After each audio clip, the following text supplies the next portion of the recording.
ladies and gentlemen, this is Björk. Thanks very much for coming. No, it's okay.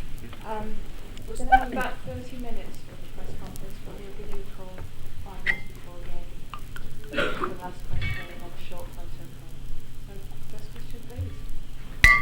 Björk, new single Hyperballad, was it inspired by a dream you had?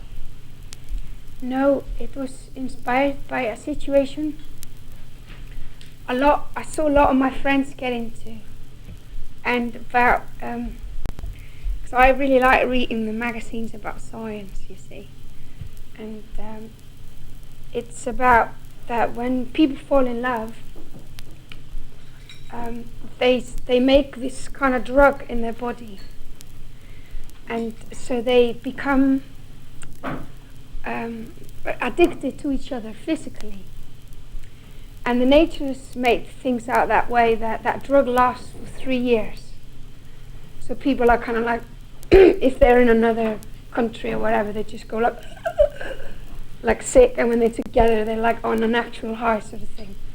So people get, nature makes sure that people get 3 years to sort out if they want to be together for life or not. So they get like 3 year, what's the word, I don't know, like tryout time or whatever.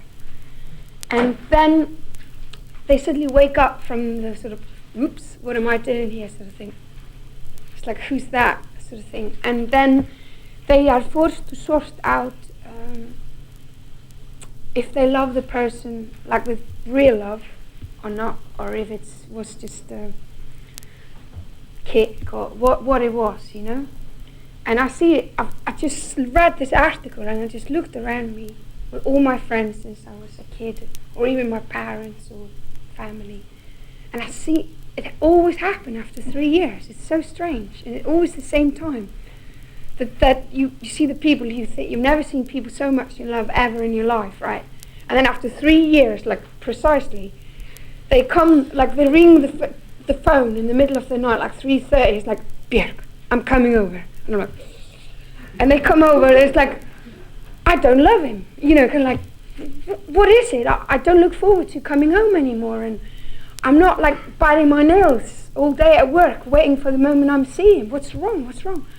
And what was good at that point, I could actually say, well, listen, it's science, you know. It's like, so I wasn't in love. I've been poisoned by nature.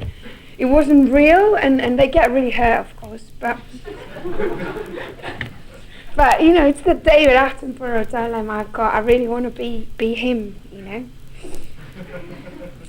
But I think what happens is another completely different angle on the same thing is that, how can I explain this? When you fall in love with a person, you think that might be the last time, that maybe you will never ever fall in love again. So it becomes a very precious thing to you, and you treat it like completely like this. So you start showing the person you're in love with only your best sides, and you keep all the bad sides behind the back, whatever you think is your best sides, which most cases is obviously wrong. And then after about 3 years, the bag behind your back has gone really heavy. It's gone really heavy. And you just have to do something with it. So what you start to do, you're like, hi honey, like really sweet on the front, and you're getting this beast getting born, like little dragons in the bag behind your back. So you kind of run, like you have to do, and what most people do, what's the most common thing, at least in Iceland, I think it's probably here as well, is you just go to the local pub or whatever with your best mates and make sure your partner doesn't come that night or sort of, and then you just do something really gross and get the monsters out and do something really to shock yourself, like go on top of the bar table and be topless, or just something that you would like really aggressive towards yourself, you know. Or what is the most aggressive thing you could possibly do to yourself, most self-destructive thing, is maybe to kiss someone you don't even love and even go somewhere, you know, with that person or whatever. So just make sure you're kind of being evil, you know. And then you come back home in the morning, you've gotten rid of the bag and it's empty and you're so glad to be back, and you go, hi honey, and you can be sweet again. So I think what happens very much when people, when they are in love, is that they separate themselves into two sections, like black and white, like good and bad. Whereas with most friendships, you can be like humorous, and next second you can be a demon, and next second you can be innocent. And in most sort of friendships, it's like that. But when, for some terrible reason, which I'm actually a bit pissed off, is when you fall in love with a person, you start separating these two sides of you, and you're only sweet with So basically, Hyperballad, it's a very long intro, I'm sorry. But Hyperballad is about this kind of like, you got this bag going on, and 3 years have passed, and you're not on a high anymore. You have to make an effort consciously if you want this thing to go on. And the nature's not helping you out anymore, and with the drug and that. And so you wake up early in the morning before the other person gets up, and you sneak outside, and you just do something really horribly destructive, like rah, and scream and shout, break whatever you can find, imagine a suicide, read a terrible book, watch a horror film, read a bit of William Burroughs or something really gross, and come back home and it's like, hi honey, how are you? So that's what Hyperballad is about.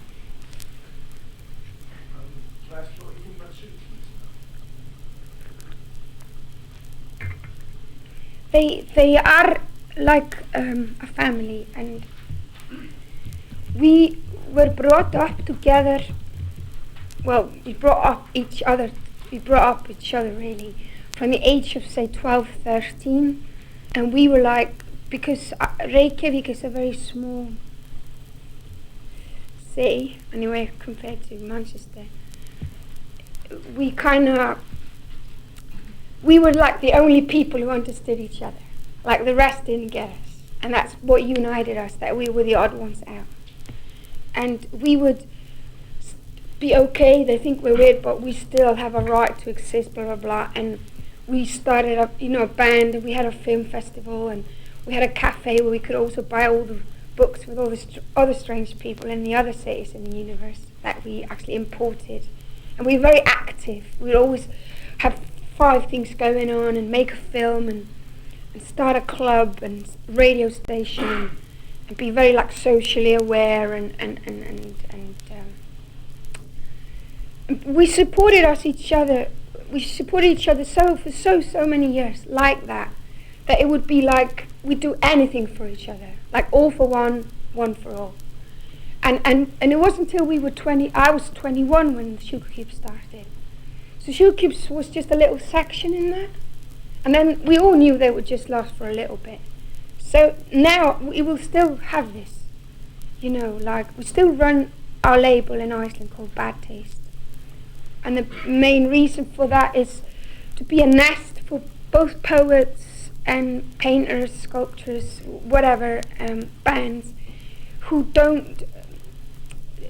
wouldn't probably even put out a poetry book and forget they're poets for the rest of their lives if we wouldn't just push them a bit.